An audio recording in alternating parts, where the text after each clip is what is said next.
We have the responsibility to speak up now before it is too late. Nowadays, everywhere you go, tend to have Singaporean or PR talking bad about the government, regardless the fact that Singapore is one of the best governed countries in the world. Humans enjoy listening to bad things and like to spread bad info without paying attention if the critic is true. Singapore's only resource is human.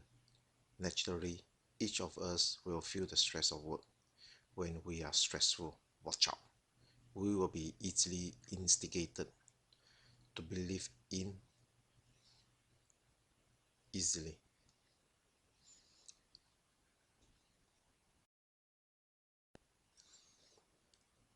Singapore only resource is human.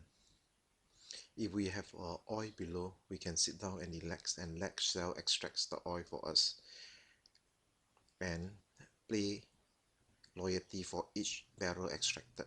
Unfortunately, we have nothing. Even water also had to depend on Malaysia. We have no choice. We need to remain competitive to compete with the world in terms of cost, speed, and quality to survive, as our economy is too small to be self-sustainable. It is a joke that some are talking about protectionism. We depend on free trade to survive. Naturally, we are stressed as we need to compete, to be competitive to survive in this globalization era. Those who claim they can make our life relax and yet with high pay are telling lies. If PAP cannot make our life relax and with high pay, you think others can do it? Many years ago, we admire Western countries' relaxed life. Today, it is proven they are in deep trouble. Their citizens are a lot more stressful than us now. We have to keep in mind, even big Western country could not sustain the relaxed life for their citizens. Don't talk about this small red dot. We need to be able to see this fact and accept. Special right Malaysian Bumi Putra also come to Singapore to work. It shows that protectionism will not work. I'm surprised that besides Malaysian, Chinese and Indian, nowadays many special right Malay from Malaysia, from Johor, also come to Singapore to work as technician or cleaners. My company are seeing more. Do you know that these Malaysians have to wake up as early as 3 a.m. and worry about their safety while waiting company bus so as to reach company before 7 a.m. You can see how stressful their lives are. Besides the working stress in Singapore, these Malaysian Chinese have to suffer extra two stress, lack of sleep and worry about their safety every day. We must accept failure and admit our weakness and recognize the success of others. Human is sinful. Instead of recognizing others' success, they like to talk bad about it. This is typical office politics that stress the life of Singaporean every day. Worker Party, instead of recognizing the achievement of this current government, it questioned about transparency and asked for perfection. But instead, Worker Party awarded 26 million contracts to close associate, some even without tender. It is shocking. Awarding contract to close associate without tender is the strength of Dr. Mahathir, the former Prime Minister of Malaysia. If you read the correspondence between AIMS and Silver Limbs, which is available in the Ministry of National Development website, I encourage everyone to read because we just read at this data, this correspondence. You will be shocked to learn that Silver Limbs thank AIMS for helping to transfer the data to its new operating system. From the reply, you can sense that Silver Limbs has the confidence that the new system will work. All the requests by Silver Limbs to AIMS for extension or support were all granted by AIMS. Unfortunately, when Aljunied Hougang Town Council failed the audit, Silver Lim, instead of admitting her weakness that she need more times, to put in the system because of her lack of experience in handling a big GRC. She totally wrote off all the help AIMS given to her.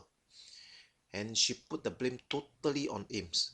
This is the typical office politics that stress the life of Singaporean every day. If the audit passed, do you think that Sylvia Lim will thank AIMS? Sylvia Lim set a very bad example. She could not accept failure. She wants perfection because of her pride. This belief of non-failure and perfection is not realistic. And this belief stresses the life of Singaporean every day. I always teach my son. I always remind my son, you must learn to accept failure and learn from it. Sylvia Lim demonstrated the typical office politics in companies, but now at national level. This not only stress herself, but the whole nation affected. Singapore only resource is human. This resource must be put into productive use and not wasted in this office politics and demoralize the whole nation. See how Low Tia Kiang instigated and played with our emotion. During the last Punggol by-election, Low Tia Kiang instigated the audience. He said, do you know why your utility bills going up? It is because our government privatized the utilities firm. Do you know who is the major shareholder behind this privatized firm?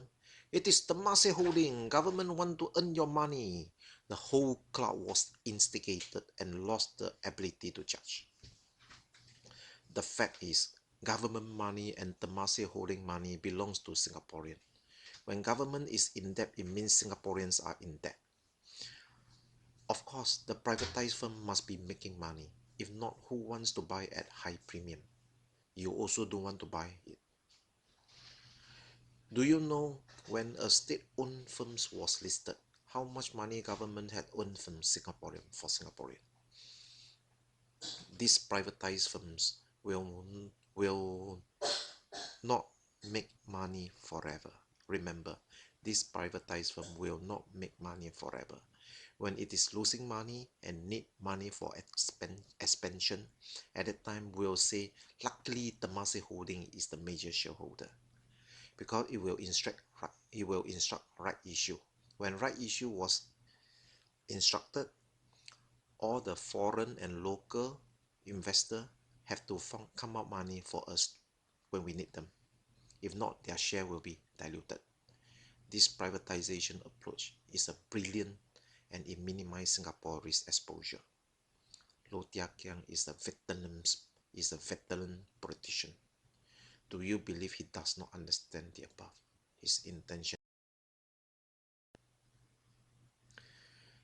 Subsidy will make Singapore weak. We should feel very happy that this government is trying its best to make sure that as much as possible to ensure each project is making money. If not, Singaporeans have to pay for it. We should cry for joy. Our tax rate, our income tax rate is one of the lowest in the world. For the big Western country, the average tax rate for each citizen is around 40%. The citizens are paying so much, and yet their government are still heavily in debt, and some already in bankruptcy. Yes. Yet our government give out money to the needy and top up MediSave account for most of us. Fund the aid program, 60,000 housing grant for those lower income family. The best part is a lot of Singaporeans did not pay income tax. Our tax rates is one of the lowest in the world. Government must not implement subsidy policy across the board as it leads to wastage. Former Soviet Union farmer feed the poultry with bread because the bread was heavily subsidized. Malaysia subsidy petrol. Turned out that a lot of us must fill up our petrol tank before we leave for Singapore. Why should we subsidy those who are rich or affordable in their MRT fare? It is right that our government give cash to the needy rather than do the subsidy across the board. Low Tia Kiang, you are the veteran politician. You know this very well. Your intention to stir the emotion will kill our nation. I and my wife monthly income combined is less than yours. But we managed to see your intention to stir the income gap and the immigration issue. It is a fact that without immigrant and foreign workers, Singapore will not achieve what we have today.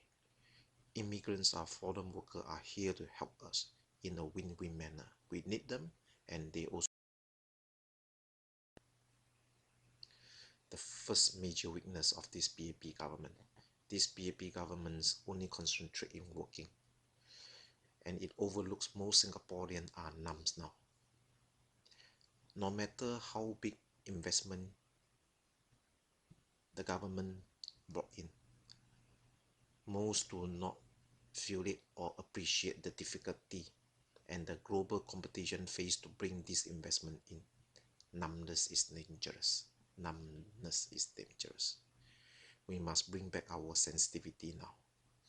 We know very well in office, those who talks well takes the merit of those who can only work. People like to listen to bad things and they remember the bad things you did. It is a fact that no government is perfect.